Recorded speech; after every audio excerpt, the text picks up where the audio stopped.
Hello again to another Agakala React, and today we will be watching how the world's wealthiest people travel. That's a good question, because I always sometimes wonder about how do people that they have loads and loads of money, how do they actually travel, and how does that look? Well, obviously I want something about the politicians, especially like, how American presidents travel and stuff. And this is from Wendover Productions, and it's always very good videos. And I haven't really watched it in a long time, so let's just jump in, and I always enjoy it. So there are roughly 295,450 people with at least $30 million. Such individuals, referred to as ultra-high net worth, represent about 0.0037% of the human population, yet they hold about a third, $35 trillion of the world's wealth. Therefore, it's no wonder why a massive global industry exists, fully centered on supporting the nomadic lifestyles of the world's wealthiest 295,000. As with any socioeconomic class, ultra-high net worth individuals are more likely to socialize with other ultra-high net worth individuals, yet intriguingly, the number of people earning and spending similarly to you goes down as your income goes up. Therefore, once you get to the top of the income scale, the scarcity of people like you stretches your social networks out to a global scale. Through the years, this led to the creation of the informal but remarkably systematized so-called billionaire's social calendar. The year often starts on St. Bart's, the traditional New Year's Eve spot for the wealthiest few. Then February might include the Super Bowl, and March skiing in Aspen or San Moritz. Spring starts with the Masters Golf Tournament in Augusta, Georgia, while May includes the Cannes Film Festival and the conveniently close Monaco Grand Prix. June's highlight is the Henley Royal Rowing Regatta in England, July's is Wimbledon, August's is the Venice Film Festival, while September often includes a return to Monaco for its yacht show. October's the Frieze London Art Fair, November might include a trip down under for the Melbourne Cup, and finally, the last major event of the year, before St. Bart's of course, is Art Basel Miami Beach.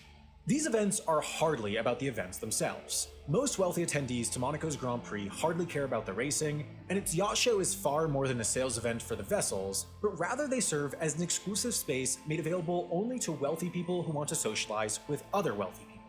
While few go to all, and each adapts the calendar to their preferences, ultra-wealthy individuals have often expressed a feeling of obligation to join the circuit in order to maintain their social standing. Such pressure may have motivated Jeff Bezos, for example, to start his 2022 as he did, on a yacht off St. Bart's with his partner, Lauren Sanchez. Thanks to publicly available aircraft transponder data, however, we're able to see what he did with the rest of his January. Bezos' pair of G650 jets are too large for St. Bart's' short runway, so they waited on neighboring St. Martin while the billionaire rang in the new year. Then, on the 1st, N271DV took off for the 7-hour flight to Los Angeles to drop Sanchez off, while the other, N758PB, flew the next day to take Bezos directly home to Seattle.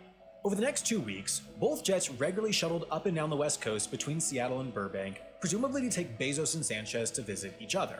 On January 13th, however, one of the jets flew from Burbank to Maui, while the other flew from Seattle and stopped briefly at LAX before continuing on to Maui, presumably carrying Sanchez and Bezos respectively to the billionaire's new $78 million vacation home on the island, and each jet returned to the mainland 4 days later. Bezos appeared to visit Sanchez again on the 23rd, then 4 days later flew directly to Washington, D.C. Bezos owns the biggest home in the district, the largest newspaper in the city, and his company Amazon is constructing its second headquarters across the river in Crystal City, Virginia, so he was likely there for business. But finally, Bezos finished out the month by flying back to Burbank once again. And he did all of this while threading the needle between highlights on the billionaire's social calendar, as just 11 days later he flew down to LA for the Super Bowl. Across January, Bezos' lifestyle called for his G650s to fly 29,000 miles or 46,000 kilometers in total, which is roughly equivalent to flying between Seattle and Sydney 4 times. To fuel this extent of travel, his jets used about 24,838 gallons or 94,022 liters of fuel, which could otherwise be used to propel the largest passenger aircraft in the world, an A380, across the Atlantic from DC to London with 500 passengers aboard. But Bezos' travel is indicative of the way that market analysts think ultra-luxury travel is heading. You see, two phenomena are crashing head-on to each other to throw the industry into turmoil. First, more people are getting wealthy than ever as money is becoming increasingly consolidated at the top, and second, merely wealthy people are traveling less frequently than in years past, but spending more than ever. I wonder. like, I just don't know what to think about it, because it's kind of from other thing. They're right. They have that money, and they have those both those jets and stuff like that to use for their own in personal time, and so they don't have to go, airport through all the hoops and loops and things like that. So it's obviously their right to do it. But then on the other hand, does it really need it? Like, flying so often? Can't one of them just go and just be together? Like, living? So what? She's living in Los Angeles, he's living in Seattle. I just I don't know. I don't know what kind of relationship they have, like, obviously. So, like, I'm just thinking, if you love someone, you should eventually stepping in and just living together, isn't it? One of you gonna be making some kind of sacrifices. So, yeah, I don't know. I'm not sure yet what to think about it. We'll see how far, where's the video gonna go, if they're gonna be actually talking about someone else as well. Because so far it's just about Bezos, and isn't he or is he now declassified as the most richest person in the world by Elon Musk? I don't even know. Americans spent an average of $4,871 on a trip to Greece, but now it's all the way up to $6,561. Really? Airline executives have also jubilantly noted that first and business class revenue is remarkably strong despite the continued weakness in the traditionally lucrative business travel segment, mostly thanks to leisure travelers opting to pay the premium for more luxurious travel at a greater rate than ever. In New York City, the ultra-luxury hotel market is said to be booming, with all-time high prices and occupancy rates and new super premium properties opening faster than ever. Summer 2022 saw the opening of the highly anticipated Amman, New York, with the cheapest room starting at $2,600 a night, Whoa. with more regularly pricing in the $3,000 or $4,000s. 5 years ago, the Amman's sister property, the Utah desert resort known as Amangiri, started at $1,400 a night, but these days that's doubled to $2,800 a night. And even with dynamic pricing charging a hefty premium for the most attractive Why would dates, anyone go there? It looks like are regularly sold concrete out blocks. within many Oh, months okay, never mind. Now it kind of looks better. For those lucky enough to get a booking at resorts like the Amangiri, they need a way to get there, so it's no wonder why 2021 saw an all-time record high number of private jet flights, 3.3 million globally. This tremendous growth was in large part enabled by the propagation of the on-demand charter business model. Companies like Wheels Up, NetJets, and XO have revolutionized the industry by simplifying one-off charters of private jets, which makes the means of travel far more achievable for the twice-a-year wealthy leisure traveler.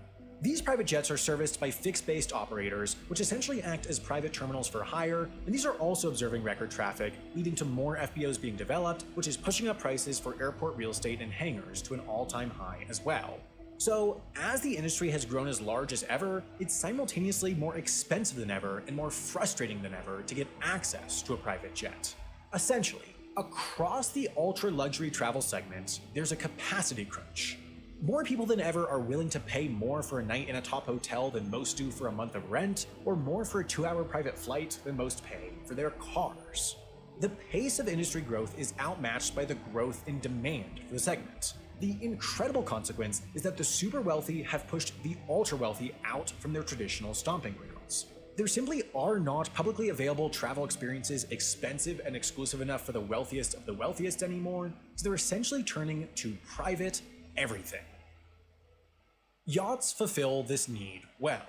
They allow the ultra-rich to travel on their own terms, bringing the quality of accommodations they expect to wherever they want to go, largely regardless of outside demand. But where they want to go is still largely dictated by that billionaire's calendar, so each fall, as the temperatures in the Med drop and the final summer events finish up, a maritime migration begins. Some of the super yachts push off the dock with pared-down crews to begin the lengthy transatlantic passage under their own power, and while most yachts are capable of taking on most ocean crossings, it's an expensive, impractical, and dangerous endeavor. That's why these exist. Yacht-carrying ships. Wait, what? These ships work year-round, What? They're what? Okay. in the world's yachting hotspots, but in the fall and spring, it's all about the transatlantic migration.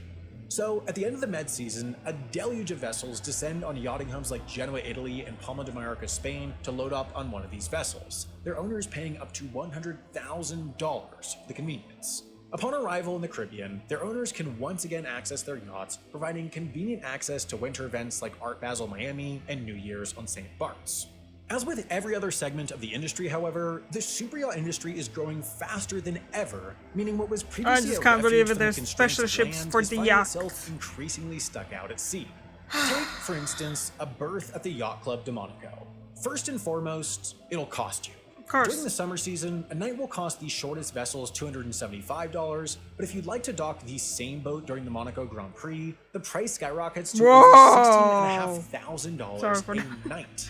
To get one of the few spots that can fit the largest 60 or 70 meter vessels, it'll cost $73,000 a night. But even then, the clubhouse building blocks the view of the track, so to actually see the race, this fee includes access for two to the building itself. But cost is hardly the issue here.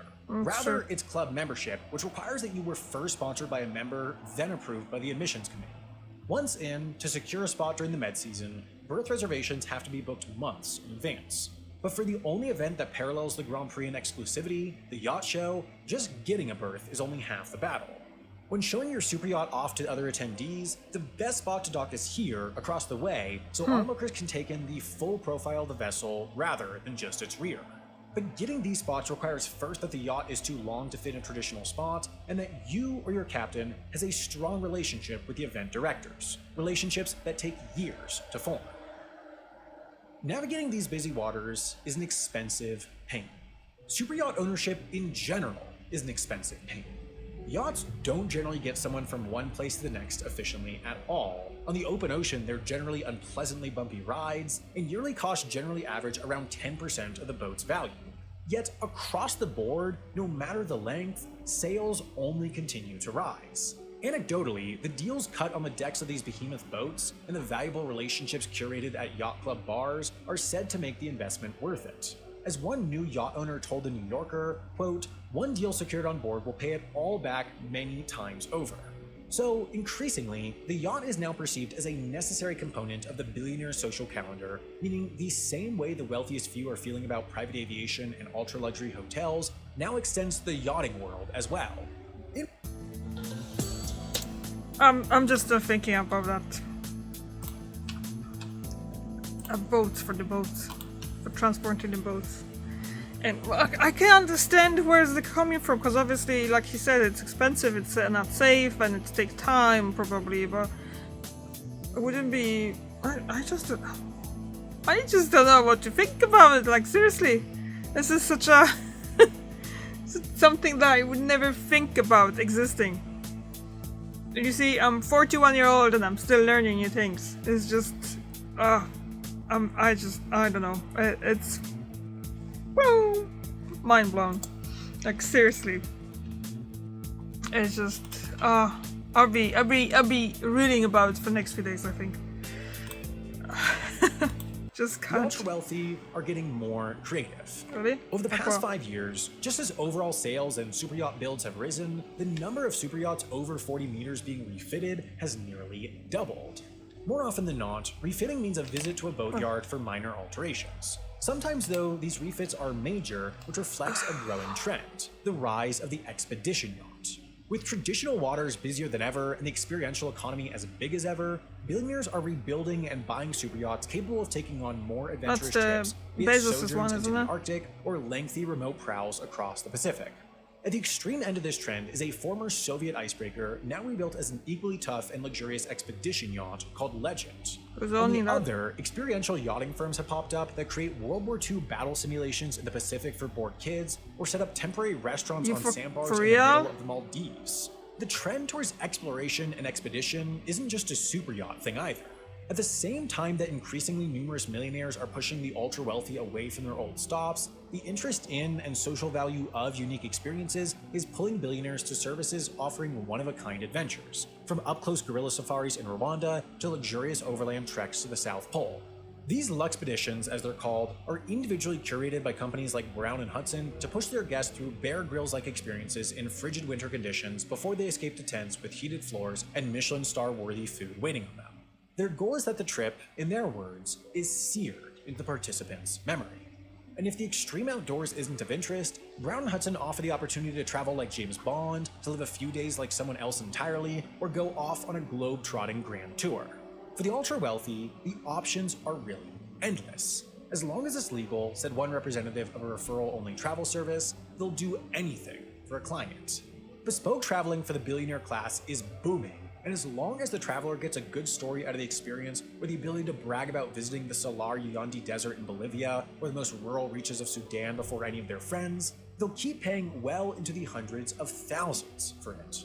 But of course, the true top of the market is what we don't know about yet.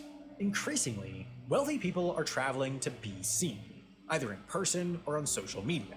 In response, ultra-wealthy people are increasingly traveling to disappear, as reflected in the record sales of secluded $30, $40, and $50 million vacation homes in places like Hawaii, Colorado, and the Caribbean. We don't have a great sense of the ins and outs of the most expensive travel experiences because the secrecy is part of the premium itself. By the time we do, the top of the wealth pyramid will have moved onto something else, always staying one step ahead of the merely wealthy. If you want to learn more about the yachting world, and specifically how builders are managing to design ever larger and more luxurious yachts, I'd recommend checking out this episode of the show Ultimate Processes on CuriosityStream. Tens of thousands of Wendover viewers are already subscribed to CuriosityStream, but for those of you who aren't yet, the good news is that it's actually a really good deal when signing up through our link, because that also gets you access to Nebula for free. Nebula is a streaming site founded by myself and a bunch of other creators that Wendover viewers likely already watch, and as a creator-owned and operated platform, it was designed from the ground up to be the best home to the stuff we make. For example, by losing the ad-supported model, we're able to make videos on more niche subjects that we know would appeal to our core audience, but potentially not to the size of audience that would make it profitable on YouTube. We're also able to make higher budget stuff called Nebula Originals. We at Wendover have made all these, each of which is some of our best stuff. You'd probably be blown away by the price if it was just for that, but it's not, because the cheapest way to get access to Nebula, as I mentioned, is through CuriosityStream. When you all go to curiositystream.com/Wendover and sign up for any of their subscriptions, they'll throw in a Nebula subscription completely for free. That means you get access to all of the exclusive stuff we've made at Wendover, Half as Interesting and Jetlag the Game, plus all the exclusive stuff the 150 other Nebula creators have made, plus the entire massive top-quality CuriosityStream catalog of non-fiction shows and documentaries. To get all of this for a year, all you have to do basically is not eat one cheeseburger, or at least one overpriced cheeseburger. That's because when you head to curiositystream.com/Wendover, the annual subscription to CuriosityStream is just $14.79 a year right now, and again, that includes a free subscription to Nebula, which helps support us and loads of other independent creators. So click the button on screen or head over to curiositystream.com/Wendover, and thanks in advance for your support.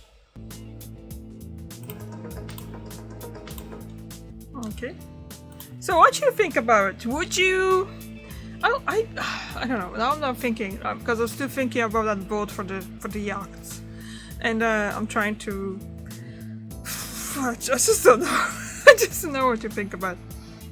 I guess there's a reason, obviously, for it. They can't spend time, longish time on the boat because they have to do somewhere else, blah blah. But yeah. Will I go with something like that?